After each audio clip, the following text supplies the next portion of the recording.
السلام علیکم ویورز، امید کرتی ہوں آج کی ویڈیو آپ کو ضرور پسند آئے گی۔ اگر ویڈیو اچھی لگے تو اسے لائک کریں اور میرے چینل کو ضرور سبسکرائب کریں۔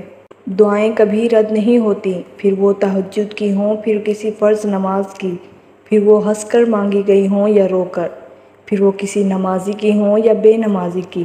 جو کسی کافر کو بھی خالی ہاتھ نہیں لوٹاتا، تمہیں کیا لگتا ہے وہ تمہیں تڑپتا ہوا چھوڑ سکتا ہے؟ اللہ کو بہت پسند ہے جب تم دنیا سے اس سے مانگتے ہو، جب تم بے بسی کا رونا کائنات کے سامنے نہیں اس کے سامنے روتے ہو، جب تم سب ختم ہونے کے بعد بھی اس بات پر یقین رکھتے ہو کہ اس کے سوا تمہیں کوئی کچھ نہیں دے سکتا۔ جن کو علم ہو جائے کہ اللہ پاک بہت غور سے سنتا ہے، پھر وہ اپنی کہانی کسی اور کو نہیں سناتے۔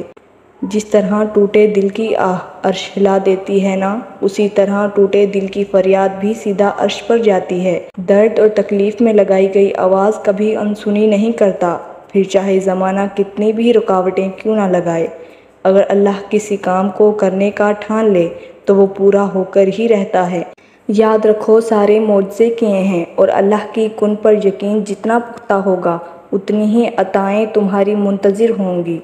جب دنیا سے تھک جاؤ تو اللہ کی بارگاہ میں سجدہ زیر ہو جایا کرو، کیونکہ دنیا والے تھوڑی سی غلطی پر چھوڑ جاتے ہیں اور اللہ تھوڑی سی عبادت پر تھام لیتا ہے۔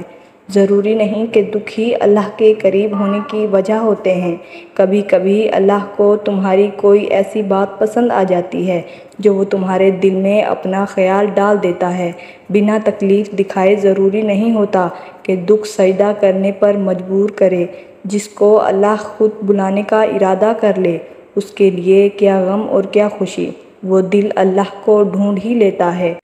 اگر کسی کا چھوڑ جانا تمہیں اللہ کے قریب کر گیا ہے تو جان لو کہ تمہارے اس دل کو توڑنے کا مقصد یہی تھا جو انہوں نے پورا کر دیا ہے۔ تمہیں تو شکر گزار ہونا چاہیے، کیونکہ تم نے جو پا لیا ہے وہ اس سے بہتر ہے جو تم نے کھو دیا ہے۔ بے شک اللہ پاک کو پا لینا اس دنیا کی سب سے بڑی کامیابی ہے۔ جو چیز تم سے واپس لے لی گئی ہے تو اس کا مطلب یہ نہیں کہ وہ تمہیں دوبارہ مل نہیں سکتی۔